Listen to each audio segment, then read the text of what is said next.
First of all, I would like to thank the audience, the coordinator, the timing judge, and especially the opposition for being here and being a part of this debate. Now, the birth of a child is a beautiful thing, but sadly, the world is a dark place, meaning sometimes, against a woman's will, she's impregnated. This is the main reason we are for abortion.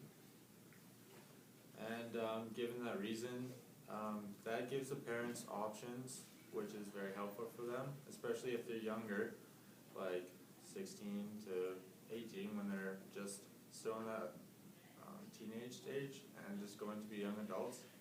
And abortion gives them that option to keep living their normal lives and possibly let them restart or have a second chance at what they're trying to do. Okay. So we're here for against abortion. We're here to talk about like the moment of conception is when a child is like beginning to live. We're going to talk about how the morality of doing what they're doing is wrong. We're also going to talk about the money that it costs to do it and also the protection of sex. In the event of something such as rape, with proper medical care afterwards, there is a possibility of no pregnancy at all without even harming any sort of fetus or something like that. So for my first argument, Census Canada counted in 2011, for the first time in 2011, they counted the amount of foster homes and kids in foster homes, and there was a total of 47,855 kids in foster homes. Now I'm saying if abortion doesn't take place, a good amount of these kids are going to foster and we know how bad the situation is with foster homes. And then my second is, among adult women in USA, 32,101 pregnancies result from rape each year. My points are, if you look at the amount of countries that let abortion happen, there's like a total of 36, which is not a ton, but there still is some out there. And out of these 36, there are 9 total countries that allow a complete abortion, no matter how old the fetus is. And the rest of those countries only, they have restrictions. So if the fetus is 24 weeks old, or if it's younger than that, they won't do it. But for those 9 countries that allow a full, complete abortion, if it's an option, why not use it if it's out there? And my second point is, the parents have complete control over their child that's unborn. What they want to do with their life and with their unborn fetus, that's totally their choice. And I think that nobody else can really change that. I mean, if you're in their shoes, just think, would you really want a child when you're 17? And I would probably, most of you say no, because that's a really crappy situation.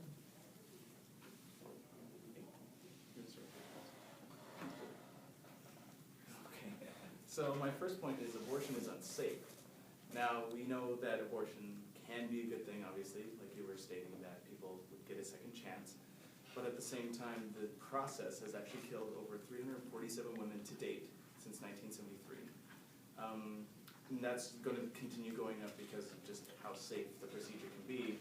And these are all legal. Like, these aren't even illegal abortions. These are all legal in a hospital. These are happening because they decided to do it, and then the doctors mess this up, and then the women just die. The second point I'm going to bring up is, sorry, I just got my hair. Life starts at the moment of conception. Now, as soon as the men were to give conception to the child, the child would actually have life to begin with. And the morality behind just taking that life away because you made the mistake of not having protective sex. I know there is such thing as rape, but at the same time, like he said, rape doesn't always end up with having a child or having conception in that matter. So, Abortion frequently causes intense psychological pain and stress afterwards, mainly due to the fact that most women think that, maybe not right away, but because usually it only happens when they're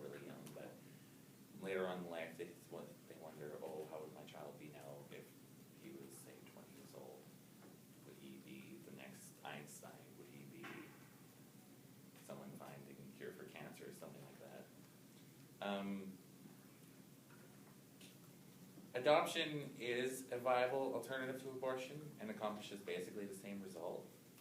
With 1.5 million American families wanting to adopt a child, there was no such thing as an unwanted child.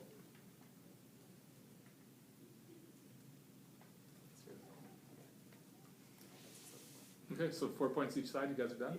Okay, so now you have your 1 minute of prep.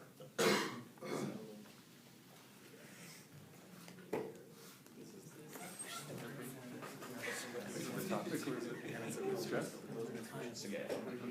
If you Just not offended back and forth, I think that's the way. okay. You're gonna be good. It's all pretty open. If you need to step outside, get fresh air, do whatever you need to do. You can stop it right now. And Okay, so I'm just gonna go out and start and say, abortion at the end of the day is a safety net. And I think one of you made a point where there is a period of time right after, I guess you say rape, that you can actually get, it doesn't turn into a fetus and you can actually terminate. But the point of the whole thing is there's stages of grief. And one of the first stages of grief is denial. The denial of the fact that you just got raped, that you just got impregnated. Especially for young people, this denial lasts for a long time. So what I'm saying is that the time that it takes for you to get out of that denial stage and tell people about these things, in that time you don't have that opportunity anymore, and abortion is your only option. Now, saying that, with the whole denial thing, people from the religious standpoint have brought this up and saying, like, it's their choice. Like, they could have worn protection, they could have, like, had it ready to go, they could have protected themselves from the rapist with a sort of weapon or anything that they could have been carrying on them. And after making these arguments, people have denied them, and they've created riots around this, and actually have created property damage because of abortion.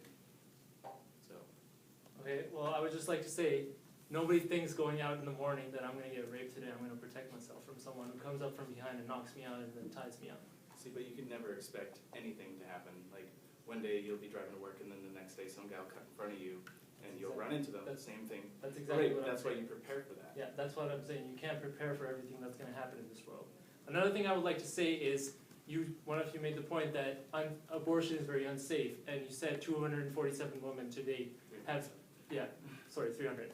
They have died due to something has, Legal procedure. Okay, so what I'm saying is, if that is a problem, why don't we give abortion some more light and some more funding so they can do research? Because this happens with every sort of sickness we have, cancer and stuff. We give them funding so they can work on it and make it a better procedure so less people get hurt. Why don't we do that with abortion? But where has that gotten us? We've pumped in how many millions of dollars into cancer, and we've made little to no progress. How would that be the same? It's better than no abortion? progress at all, and having people die. It still saves so many lives. But like I said, little to no progress. I still If they fund that and they keep putting research into that, they could create something that's very viable to the parents or the woman carrying. And again, I bring up the money, like you guys are talking about. We pump in how many millions of dollars into healthcare per year to keep everybody healthy, to keep everybody safe. But at the same time, abortion is also a choice, as is wearing protection during sex. We can make those choices, and yet they don't, and then they have to go through the abortion. And so we have to pay for their procedures with our tax money, and how can we, like, we can't blame us because they decided to go out and have sex, unprotected sex, and have a child, right? Yeah.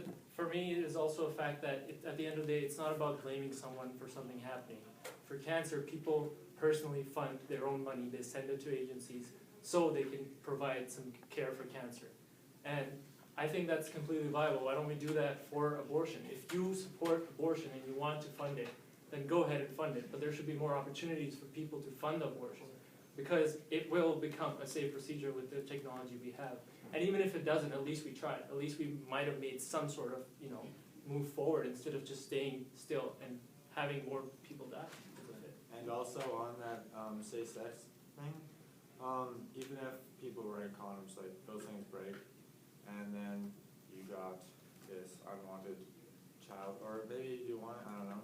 But then, if that condom breaks, then you got that denial thing on your. But there's there's other affordable types of protection, right? There's the pill, there's the sponge, there's other ways that we can protect ourselves from having these children. And you also brought up the whole 5 stages of grief, correct? Now, when somebody goes through an abortion, they might go through that as well, thinking that they just took another human life because they wanted to protect themselves from having to pay all those bills for the child and all sorts of things, like you said, a second chance. So where does the morality stand there? Where are they thinking after they go through with this procedure? Yeah, so you keep talking about morality, and at the end of the day, I don't think this is about morality, because everybody has a different opinion on everything. You can have a murderer who goes and murders people, but he has a good enough explanation where he thinks he did the right thing because that person deserved to die. At the end of the day, I agree, nobody deserves to die, but this is a choice of the mother who is hosting that baby for 8 months, because it could ruin her life.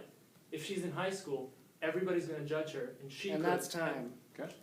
Open the debate's closed, 1 minute of prep before the closing. We're going to talk about how it costs money and where we wouldn't have to put that money into all of this stuff to begin with if people were just protecting themselves in terms of having sex, and not only having sex, but protecting themselves out in the open world where people can possibly rape them. And you said that they can't protect themselves when really they can prepare themselves for that. Pepper spray, we have gun legalization, we have all this sort of stuff to protect ourselves, yet people just walk around freely. And also, we do believe, sorry, you have the other point. I tried reading it. And Well, we do support women's rights. We're all for choice. It's the woman's body. She does what she wants. But really, if you do end up following through with actually having a child, again, there isn't really such thing as an unwanted baby. You can give it up for adoption to many, many, many families that are wanting to have a child but can't due to being very sterile or something like that. I'd like to say that the points you made are very true, but it really just comes down to a decision that parents have to make at one point or another, and depending on their background, their culture, they will either make the choice to have abortion or the choice to adopt or to give the baby away for adoption. you're giving us an idea where they have no choice. There is no abortion. We are giving you an idea where they can have abortion or they don't have to have one. That's the choice we are giving them. We are men, we don't understand what women in their bodies go through during pregnancy. This should be a decision for the mother and not for anyone else. There might be no unwanted baby like you said, but there is a thing called as unwanted pregnancy. Thank you. Boom.